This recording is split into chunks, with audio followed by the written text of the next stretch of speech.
Today,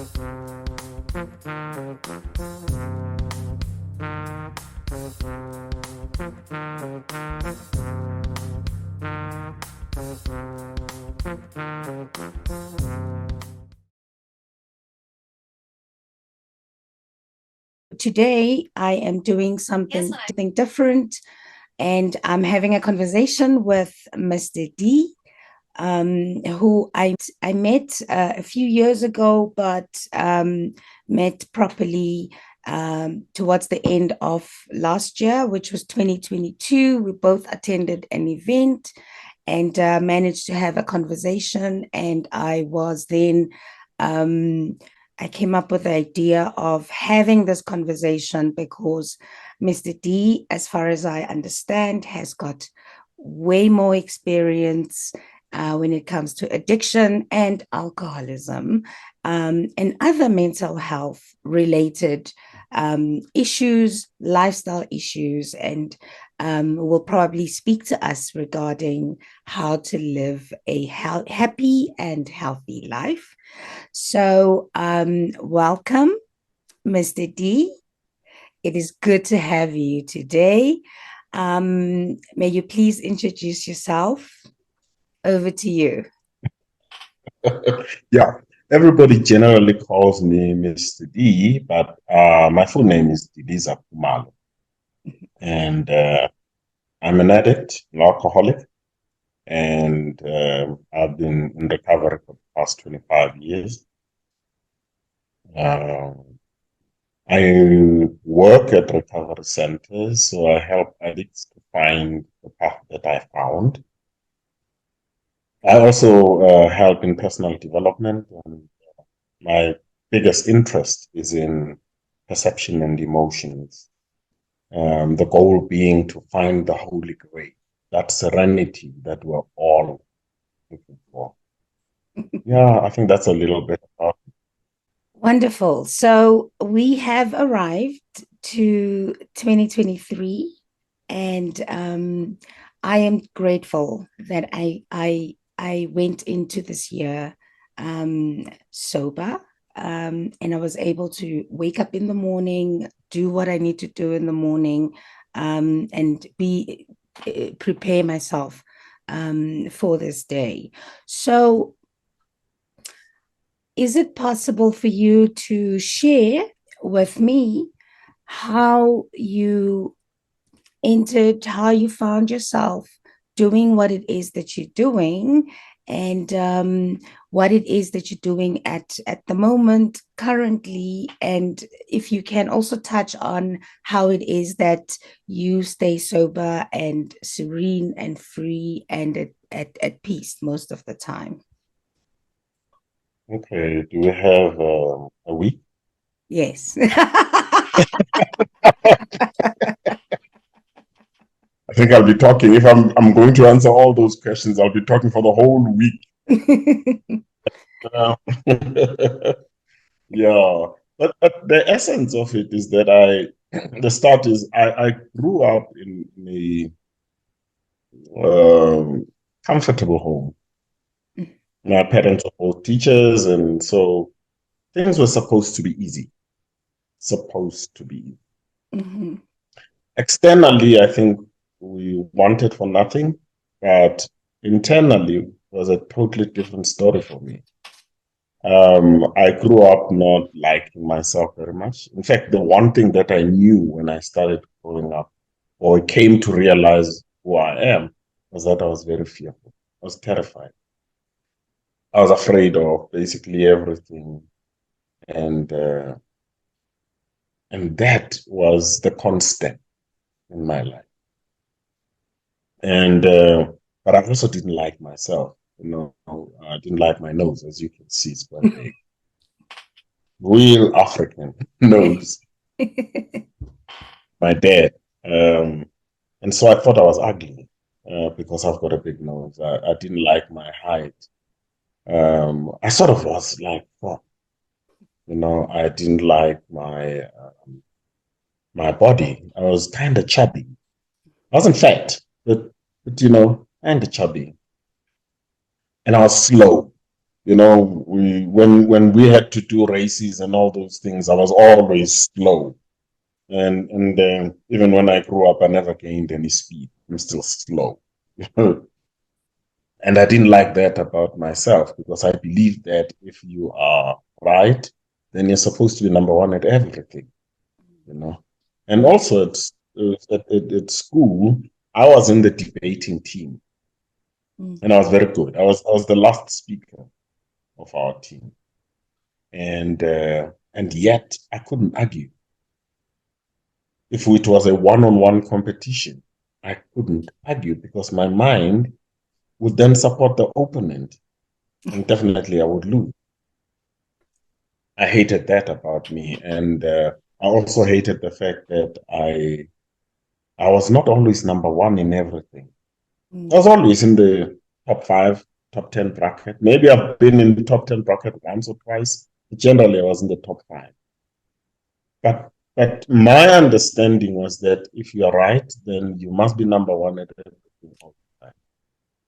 And so I wasn't good enough. I never believed that I was good enough. So I never really loved myself basically all my life until I got into recovery, where they taught me how to love myself. And so not loving myself is a very big discomfort. It makes life very difficult. And so I was looking for solutions. At the age of 17, I found the elixir.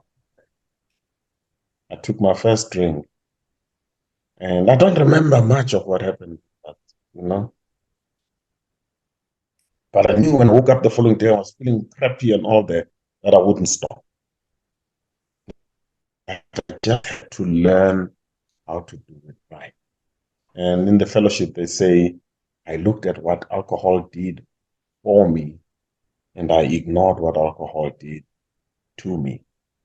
Because at that moment, that very first time, alcohol made me tall. Alcohol made my nose sharp and tiny. Alcohol made me pretty. Alcohol made me wit. Alcohol made me fast. Everything that I wanted to be at that moment because I didn't have these feelings of dread, sadness, and pain, and fear. Alcohol took away what I could not remove from me, and it became the final solution. And for the next 20 years, I drank alcohol. And the drinking progressed, got worse and worse and worse. And to cut the story short, at the end, I wanted to kill myself. I tried everything that I could think of. I tried reducing the amount of drinking. I tried drinking something different, moving from one brand to another brand, moving from one type of alcohol to another. I changed the people, I changed the places, I changed everything. It just didn't work. I even changed my eating pattern. How do you like? I became vegetarian for a year and 2 months, 14 months, yes. Somehow it didn't work, and I didn't understand why. I read. I used to buy books and read like a madman. I read and read and read. And I remember looking at a law book at one time saying, there must be an answer somewhere here. And I didn't get it. Got to Alcoholics Anonymous. Oh, before I got to Alcoholics Anonymous, I got to a point of 10 where I felt I just couldn't take it anymore. I needed to switch the pain off. And the only solution in my mind could see was I needed to switch my life. So life was a problem and death became a solution. And I actually did try to kill myself 3 times. Didn't do a good job of it. That's why I'm here right now. All right, so let me just add to that. I just want us to have a look at that part. Just pause a little bit, and let's have a look at what happened before we start drinking. And you mentioned that you looked at how what alcohol did for you and not what it did to you. I'd like to get Yeah, into that a little bit more, because we live in a society that says to us, specifically, I can only talk for myself as a Black South African woman. And we live in a society that says to us, you are not going to be able to have fun without alcohol. You cannot go to a gathering without alcohol. You cannot have a wedding, a funeral. You cannot have any kind of event, any kind of function, any type of fun, without the involvement of alcohol. So, this kind of understanding and this kind of um, way of living has been taught to us since we were very young. So, with me as an example, I started drinking when I was 15 years old, and it was normal. For mm, me, it was normal for that to be the go to place as soon as I became a teenager because it was a norm in our society.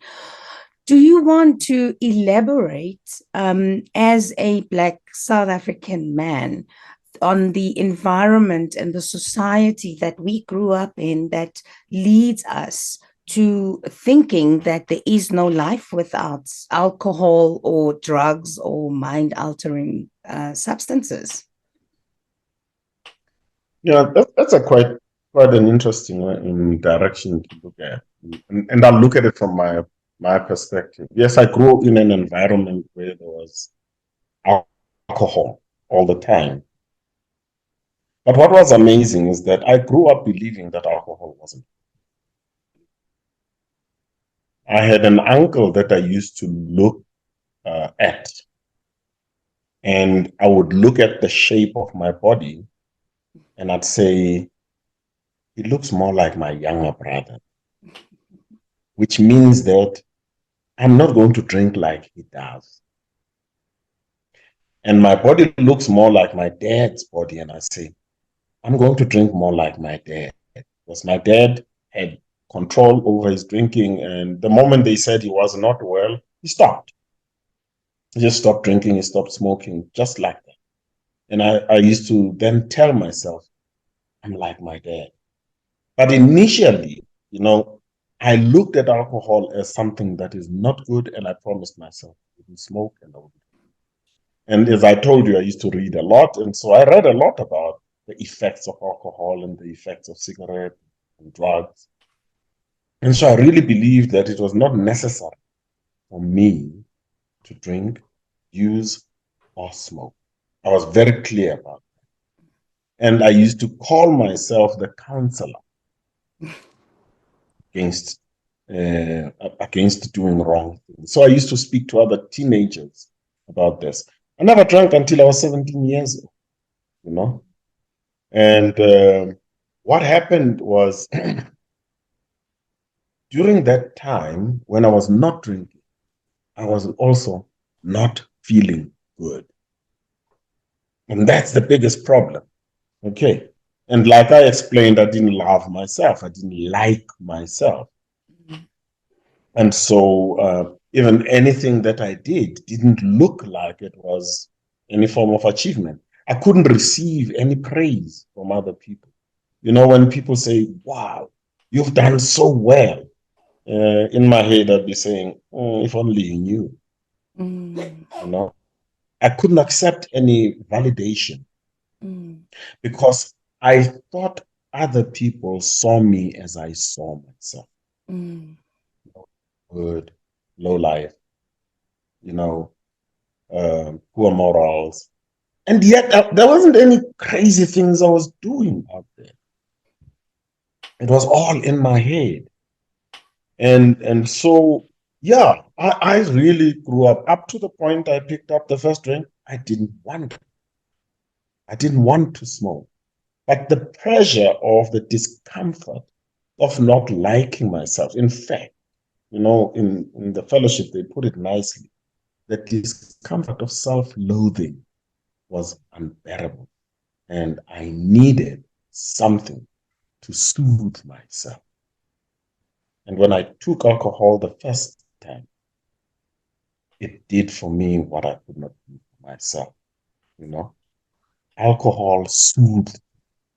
And from that moment, I was convinced that as long as I take alcohol, I'll have peace. I like myself a little bit more. I didn't see it that way. I couldn't explain it that way, but on hindsight, I see that's exactly the conclusion that I've come to. That with alcohol, I have found the solution to all problems of life. That's a really interesting point that you raised there, because when I listen to a lot of stories that get told by people who suffer from this disease of alcoholism and addiction, it is a common theme, literally, that we have got this discomfort, we have got this unease with our place in the world, our place in the family, or a place with our peers. And when we discover alcohol, it just makes everything right. Now, Mm. what I would like to get into is, now you have discovered alcohol, you start drinking, you start drinking by doing it not so regularly, perhaps once or twice a year, perhaps over the weekend, perhaps on special occasions. But there is a process that takes place as we are using alcohol as a sort of sedative, or a sort of tool that alters our characteristics, that helps us accomplish what it is that we think we are accomplishing while we are drinking. May we speak about what happens when that line is crossed from drinking occasionally to heavy drinking, and to finding yourself in a place where you realize that you are not doing it normally, and it is something that I read that they call that invisible line. Are you able to share with us, are you aware when you cross that invisible line? Are you able to share that with us, and sort of explain what the impact was, and what sort of levels we were looking at there? It's interesting for me, if I believe on the other side of the invisible line.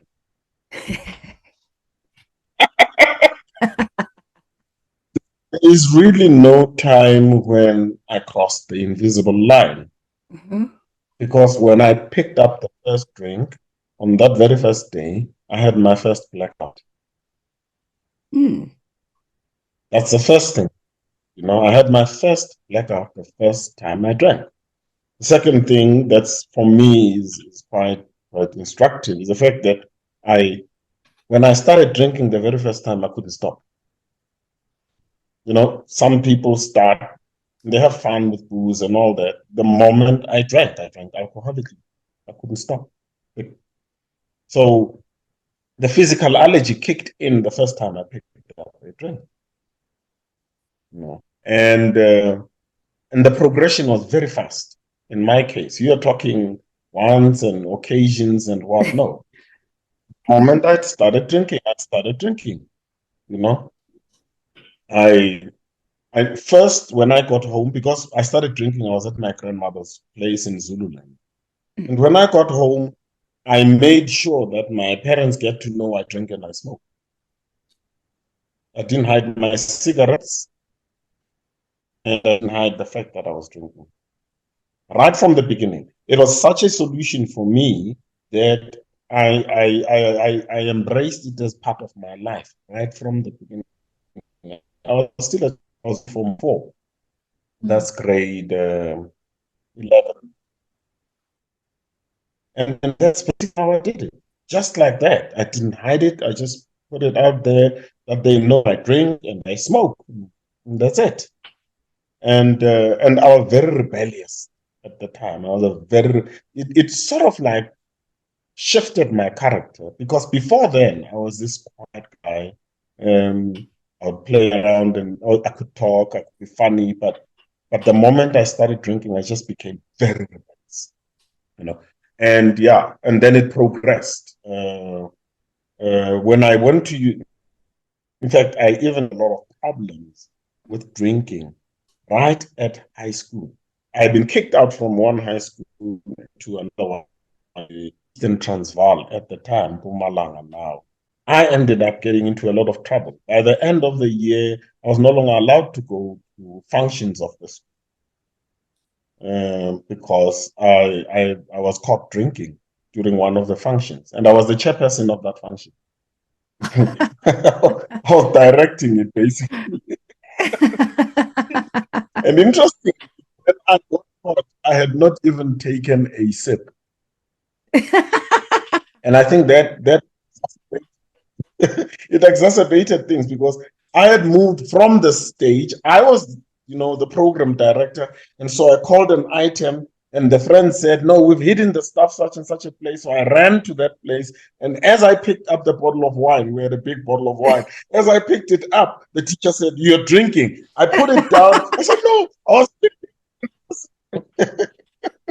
and and I was taken to the office, and eventually I was given 10 lashes on my back Oh. and backside.